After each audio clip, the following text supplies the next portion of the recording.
आत्मज्ञान और मुक्ति का मार्ग। आत्मज्ञान की खोज आध्यात्मिक विकास और मुक्ति का केंद्र बिंदु है। क्षणभंगुर इच्छाओं और आसक्तियों से परे स्वयं के वास्तविक स्वरूप को समझकर व्यक्ति आंतरिक स्वतंत्रता और शांति की स्थिति को प्राप्त कर सकता है।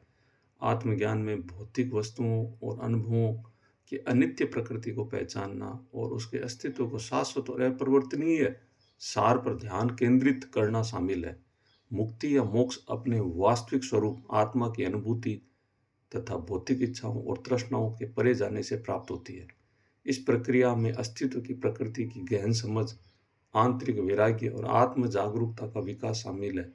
आत्मज्ञान और मुक्ति पर ध्यान केंद्रित करके व्यक्ति तृष्णा के चक्र से मुक्त हो सकता है और स्थायी संतुष्टि प्राप्त कर सकता है।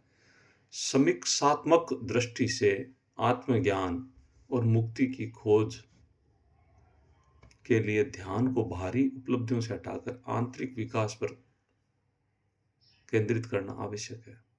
इस बदलाव में गहराई से जड़ जमाए हुए विश्वासों और व्यवहार के पैटर्न को चुनौती देना और अपने वास्तविक स्वरूप की एक नई समझ विकसित करना शामिल है।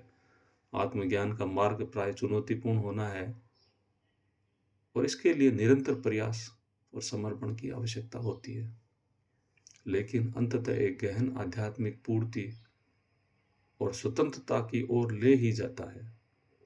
धन्यवाद।